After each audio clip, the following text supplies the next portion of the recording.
Good morning and welcome to ASI's Tuesday Morning Show. I'm Teresa Hegel, and with me today is Managing Editor Joan Chaikin. How you doing? I'm good. How are you? Good. All right. Today we're going to welcome Heidi Thorne, marketing coach and author of 7 books.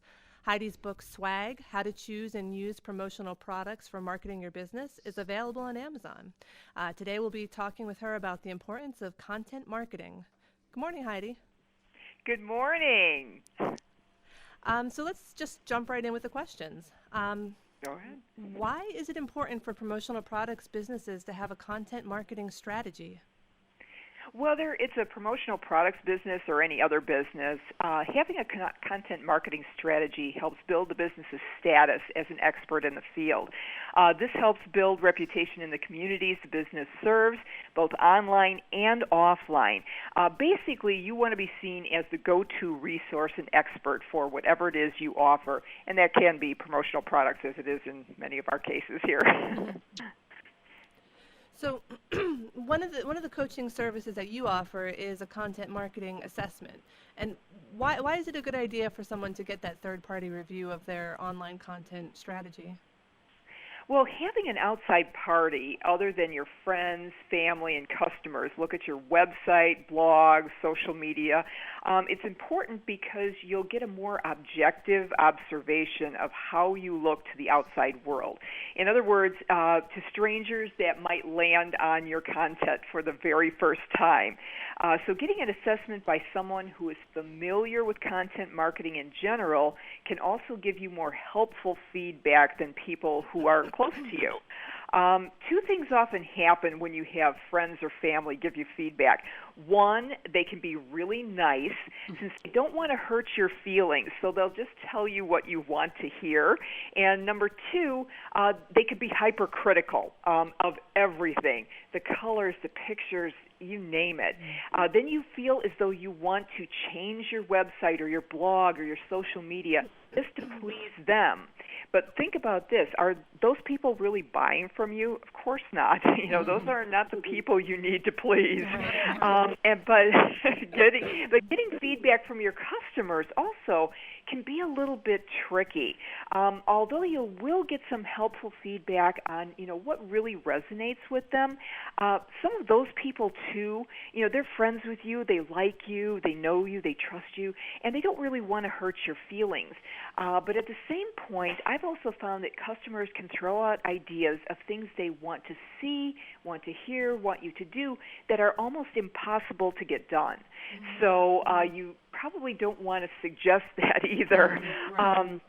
So it's best to really get insight from someone who really doesn't have any vested interest in your company or your online presence. What are some of the most common mistakes distributors and other business people make when it comes to blogging? Surprisingly, the biggest mistake I see is that people start a blog when they don't have the time or other resources to maintain it. So what happens is they end up with a dead blog. They're not posting in the last 2 years, and so it looks like they've just fallen off the planet. Right. So they'd really be better off simply posting some helpful articles or tips somewhere either on their website or blog or wherever they have an online presence. Just really like tips and helpful information as opposed to calling it a blog. Because when you start a blog, people kind of have an expectation that it's going to be chronological and that it's always going to be feeding new information, every other day or every week or every month. So the expectations get ramped up when you call it a blog. The other problem I see, even with seasoned bloggers, is that the blogs can easily lose focus. I've seen individual bloggers talk about business strategy, travel, health and wellness, time management, movie reviews, recipes, all on the same blog. And so you have to ask, and your customers are going to be asking, well, what is this blog really about? And who are these people? What are they all about? So this happens for a couple of reasons. First of all, these people are erroneously trying to serve everyone and they end up serving no one. And 2, they have no clue about what a blog actually is and what to do with it.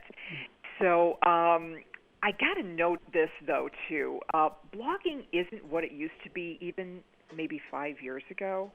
Today, there are hundreds of millions of blogs, and that is literal. You know, Right. There are so many blogs that unless your content is super good, super relevant to your audience, and properly optimized for the web, it will just, sink into oblivion. Right. So back when blogging had less people and organizations doing it, it was easier to get traffic and traction. So it still pays to do it, and I still recommend people do it, but you need to be really realistic about what you expect the blog to do for you. Right. So how do you know if your blog is working to build your business? Like, how do you measure ROI? Okay, this is a tricky question, as you might expect. And there are some really sophisticated methods and systems out there for tracking sales, such as with Google Analytics and some other similar programs. But some of those systems are so complex that it's really difficult, especially for like smaller distributors, to really get a handle on what all of this information is trying to tell them. And sometimes poring over all of those numbers on a constant basis can lead to analysis paralysis. So they just, they get overwhelmed by the data, and then they get discouraged, and then they don't want to do anything. But what I do is I use a simpler traffic measurement strategy, and I compare it to the sales figures, and then I monitor my trends. I get my data from Google Analytics and my e-commerce engine, and then also some data from my accounting software, and then I plug it into a custom spreadsheet that I developed to get stats such as sales conversion rate and traffic source performance. This gives me a really good idea of what is working for me and what isn't. And what was really surprising is when I looked at a lot of my data analysis, especially for the sites where the rubber meets the road, which is e-commerce, where was that traffic coming from?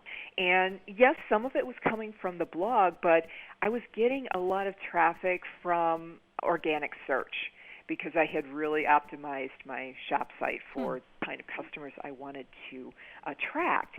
So blogging can help it, but it's, with the glut of blogs these days, it's not as unique as a strategy, and so you may not see the same kind of bump that you would normally have seen years ago from a blog to maybe your e-commerce site.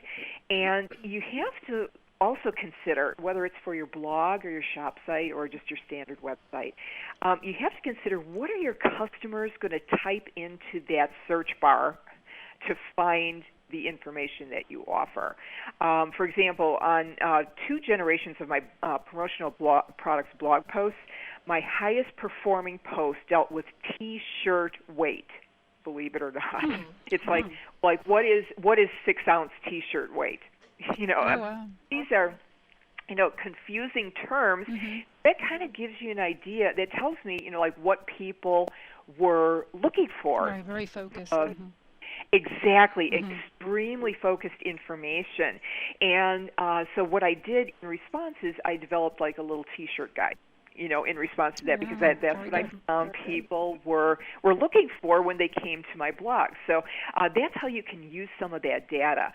But if you're expecting people to hop over to your blog and then automatically jump over to your shop site, you're going to be disappointed. Right. I'm just going to tell you.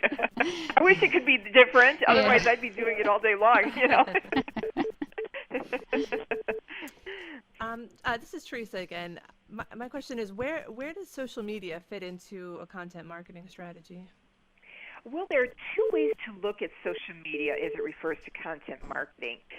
Either the content generated on the platform itself is the content, or you use social media to promote the content that's posted elsewhere. Okay.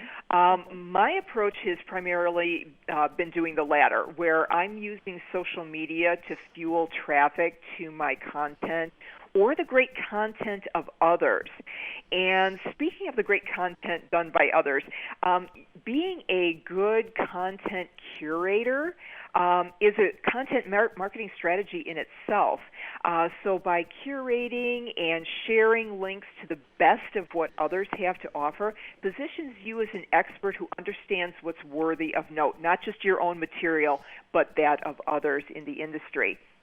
It's one of the easiest content marketing strategies ever, whether you choose to share it with links on Twitter, Facebook, Pinterest, Instagram, or wherever you're hanging out. There's also a developing content trend relating to social media where the platform itself is the content source. An example of how that's used is LinkedIn now offers the opportunity to write and post articles right on the platform as opposed to just linking to them. And then I think the Facebook Stories is another one that's coming up. And the only caution I see in that is that these platforms' policies change so frequently and dramatically that what's going to happen to my content? Where is it going to end up? How is it going to be used on that platform? Is anybody going to see it? So that's kind of a developing trend, and we'll have to see where it goes with that. Yeah, you mentioned LinkedIn, but can you share some examples of companies that are doing particularly well with blogging and social media and other forms of content marketing? Oh, sure. I have a few content providers that I just follow religiously. The first is more of a newsletter that a friend of mine who's in the trades, the plumbing and construction and all those kinds of things. He's been doing this for maybe 20 years. I'm not kidding you.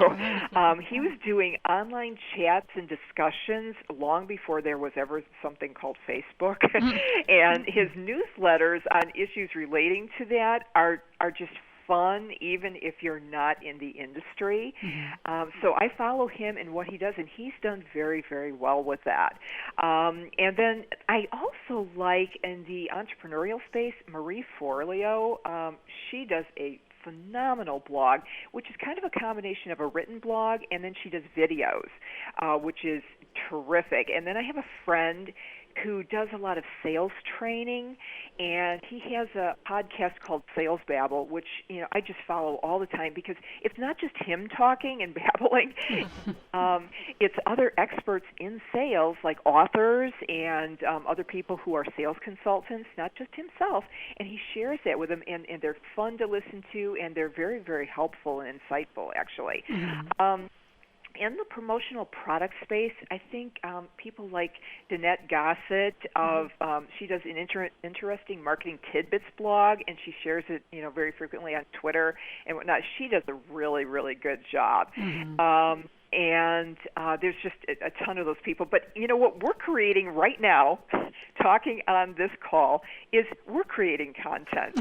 And so ASI is a great content provider. You didn't tell her to say that. Right. I know. You had to put that plug in there, right? And I think and you do provide a lot of great information. And I think one of my favorite little pieces of content that ASI produces is in Advantages, Joe Haley's Blast from the Past article. I always get a chuckle out of those. I mean, it's like a go-to that I have to, if I see a copy of Advantages, I got to turn to that page like right away. Thanks for saying. It's fun, but it really demonstrates a very valuable point, and that is you want to create content that keeps people coming back and coming back for more. So I think the biggest takeaway that any distributor can get from these pros is you want to be consistent. You want the folks that I've been talking about here, including ASI, you're consistent. You are sending out an email newsletter or you're blog posting once a week, once a month, even if that's all you can do. But it's consistent. You're doing it constantly and all the time. You're not just letting a dead blog be created. The other thing is you want to use multiple channels. Now, these people that I've been talking about, they have their videos, they have their podcasts, their online presence and whatnot. But what they do also is they combine that with email marketing. so that they can reach a wider audience and they don't get lost in the shuffle. And then the last point, I think, which is really, really important, is you want to build a community around your content. You want to create a group of fans that will follow you no matter what because you provide great content. So I think those are the three big takeaways for me for content marketing. Okay. Oh, that's great. Well, thank you so much, Heidi. That was some great information. Wonderful. Thank you for having me today. Yeah, thanks. Well, that's all the time we have today, and join us again for more great information. Thanks.